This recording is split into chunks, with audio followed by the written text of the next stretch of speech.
அனைவருக்கும் வணக்கம் மக்களே. இன்னைக்கு நிலைமைக்கு விவசாயத்துல ஒரு 30% லாஸ் வந்து பாத்தீங்கன்னா குறிப்பா பூச்சிகள்னால வந்து நடக்குது. அப்படிப்பட்ட பூச்சிகளை எப்படி வந்து சுலபமா வந்து கட்டுப்படுத்தலாம் அப்படின்றத இந்த வீடியோல தெளிவா சொல்றேன். அதாவது நம்ம முன்னோர்கள் பயன்படுத்திய, அதாவது நம்ம முன்னோர்கள் நம்மளுக்கு சொல்லிட்டு போன ஒரு சில விஷயங்களை இந்த வீடியோல தெளிவா வந்து பார்க்கலாம். ஸோ வீடியோக்குள்ள போகலாமா? அவங்க ஃபர்ஸ்ட் சொன்னது வந்து என்னன்னு பார்த்தீங்கன்னா மூலிகை பூச்சி வெரைட்டி அப்படின்றது. என்னடா அதுன்னு கேட்டீங்கன்னா 10 வகை செடியை வந்து எடுத்துட்டு அதை வந்து துண்டு துண்டா வந்து வெட்டி அதை வந்து கோமியத்திலையோ இல்லை வந்து வெறும் தண்ணியிலையோ ஒரு 10 நாளையில் ஒரு 2 வாங்கிட்ட ஊற போட்டு அதுக்கப்புறம் அந்த தண்ணி எடுத்து 10 லிட்டருக்கு 1 லிட்டர் கலந்து அடிச்சா செடி மேல ஒரு கசப்பு தன்மையை உருவாக்கி செடிகள் கிட்ட பூச்சிகள் வராம வந்து பண்ணுது. இதுதான் வந்து முதல் விஷயம். அந்த செடிகள் வந்து என்னென்ன வரும் பார்த்தீங்கன்னா ஆடு மாடு சாப்பிடக்கூடாது, உடைச்சா பால் வரணும், அதே மாதிரி சாப்பிட்டா வந்து கசக்கணும். இந்த மாதிரி செடி ஒரு எடுத்துக்காட்டா வந்து பார்த்தீங்கன்னா இந்த நொச்சி இருக்கு, வேப்பிலை இருக்கு, எருக்கு இருக்கு, பப்பாளி இலை இருக்கு, துளசி இருக்கு. இந்த மாதிரி செடிகளை வந்து எடுத்துட்டு வந்து துண்டு துண்டா வந்து வெட்டி அதை வந்து கோமியத்திலே இல்லை தண்ணியிலே வந்து 10 நாள் இல்லை ஒரு நாளுக்கு 2 வாரம் கிட்ட ஊற போட்டு அதுக்கப்புறம் அந்த தண்ணி வந்து எடுத்து 10 லிட்டருக்கு 1 லிட்டர் கலந்து பயன்படுத்தணும்னா சுலபமா வந்து பூச்சிகளை கட்டுப்படுத்தலாம். இது வந்து ஒரு விஷயம். இதுக்கு அடுத்து உயிர் வழி கட்டுப்பாடு என்னன்னா அதுன்னு கேட்டீங்கன்னா ஒரு சில உயிர்கள் மூலமா அது கட்டுப்படுத்துறது. அதுல வந்து பாத்தீங்கன்னா பாராசிட்டாய்டு வந்து யூஸ் பண்றது, இல்ல நன்மை செய்யும் பூச்சிகள் இந்த தட்டான், சிலந்தி, பொறிவண்டை இந்த மாதிரி நன்மை செய்யும் பூச்சிகள் மூலமா பயிரை சாப்பிட தீமை செய்யும் பூச்சிகளை வந்து கட்டுப்படுத்துறது.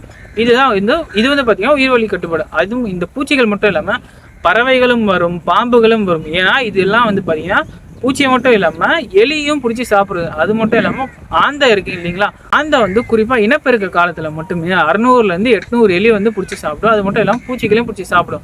அப்ப நம்ம என்ன பண்ணணும், பறவைகளை வயலுக்குள்ள உள்ள வந்து வர வைக்கணும். அதுக்கு என்ன பண்றாங்க பார்த்தீங்கன்னா இந்த சோளக்காட்டு பொம்மை, அப்புறம் இந்த டி ஷேப்ல குச்சிகள்லாம் வந்து ஒரு ஏக்கருக்கு 20 to 25 நட்டு வைக்கிறாங்க. இப்படி பண்ணீங்கன்னா உங்களால பூச்சிகளை சுலபமா வந்து கட்டுப்படுத்தலாம்.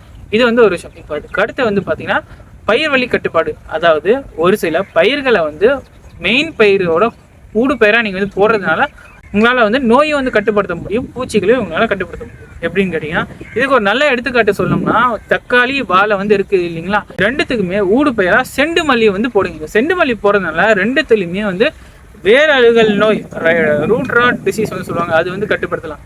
இன்னொரு விஷயம் வந்து பார்த்தீங்கன்னா குறிப்பாக வாழையில் நூற்புழு நெமட்டோட் தாக்குதலே உங்களால் வந்து கட்டுப்படுத்த முடியும். அதே மாதிரி இந்த செண்டு மல்லி போகிறதுனால நிறைய குளவிகள் வந்து வயலுக்கு வரும். குளவிகள் வந்துச்சுன்னா அப்படின்னா தக்காளியில் வர காய்ப்புழுக்களை உங்களால் சுலபமாக வந்து கட்டுப்படுத்த முடியும். ஸோ இது வந்து ஒரு விஷயம். இப்போ அதுக்கு அடுத்து வீடியோட கடைசி பார்த்து வந்து என்னென்னு பார்த்தீங்கன்னா ஈர்ப்பு பயிர்கள்னு சொல்லுவாங்க. அதாவது நீங்கள் வந்து ஒரு மெயின் பயிர் வந்து போடுங்க, பருத்தியாக இருக்கட்டும், இல்லை நிலக்கடலையாக இருக்கட்டும், இல்லை நெல்லாக இருக்கட்டும், இல்லை தென்னையாக வந்துருக்கும், எந்த ஒரு பயிரை போட்டாலும் வரப்போகிறமாக முக்கியமாக போட வேண்டிய பயிர் வந்து பார்த்தீங்கன்னா ஆமணுக்கு கொட்டை முத்துன்னு வந்து சொல்லுவாங்க, இங்கிலீஷில் கேஸ்டர்னு சொல்லுவாங்க. அதை நீங்கள் வந்து போடுறதுனால பயிரை சாப்பிட்ற பூச்சிகள் வந்து பயிரை விட்டுட்டு அந்த செடியை வந்து நம்மளுக்கு தான் சோறு ஆல்ரெடி வெளியே கொடுத்துட்டாங்க, இதுக்கு எதுக்கு உள்ளே போய் சாப்பிட்டுக்கிட்டு நான் வந்து இங்கே இருந்தே சாப்பிட்டுப்போம் சொல்லி அங்கேயே சாப்பிட்டு அங்கேயே வந்து செட்டில் ஆகிடுவாங்க. நம்மளுக்கு செலவு வந்து கம்மி. அதே மாதிரி தீமை செய்யும் பூச்சிகள் வரப்போறங்கள் இருக்கிறதுனால அது சாப்பிட்டு போடுற கழிவுக்கு வந்து பார்த்தீங்கன்னா அந்த வாசனைக்கு நன்மை செய்யும் பூச்சிகளோட இராணுவ படை வந்து பயிரை வந்து சுற்றி வந்து அமர்ந்துடும். என்னென்ன வரும் திரும்ப சொல்றது, சிலந்தி, தட்டான், பொறிவண்டு, கும்புடு பூச்சி, பிரேயிங் மேண்டிஸ், இதெல்லாம் வந்து முக்கியமான ஆள். இவங்களாம் வந்து வரப்பில் வந்துட்டாலே அதுவும் அதிக அளவில் வந்து இருக்கும்போது உங்களோட மெயின் பயிரை பூச்சின்ற ஒரு வார்த்தைக்கு இடம் இல்லை, பூச்சி தொல்லைன்ற ஒரு வார்த்தைக்கு இடம் இல்லை. இதுதான் வந்து பார்த்தீங்கன்னா ஒரு உண்மையை வந்து சொல்லணும். சரிங்களா? ஸோ வீடியோ முடிக்கிறதுக்கு முன்னாடி உங்ககிட்ட ஒரு முக்கியமான விஷயம் வந்து சொல்லணும்னு ஆசைப்பட்றேன். என்னடா கேட்டிங்கன்னா பூச்சி வந்து தன்னோட உணவு தேவைக்கு தான் பயிரை வந்து சாப்பிட வருது. ஸோ பூச்சி சாப்பிட்றது தான் எலியும் சாப்பிடுது, எறும்புகளும் சாப்பிடுது, பறவைகளும் சாப்பிடுது, அதை தான் நாமளும் வந்து சாப்பிட்றோம்.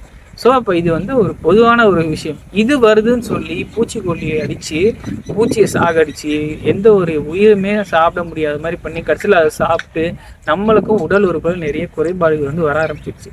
ஸோ இனிமேலாவது கொஞ்சமாக வந்து மாறுங்க.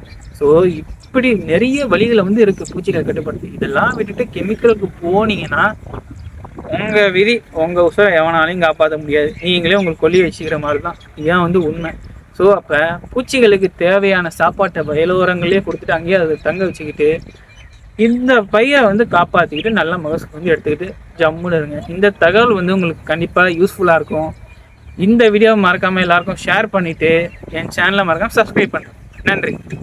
அழகா மனதை அதன் போக்குக்கே விட்டுவிட்டால் அதற்கு காட்டு யானை பலம் வந்துவிடும்.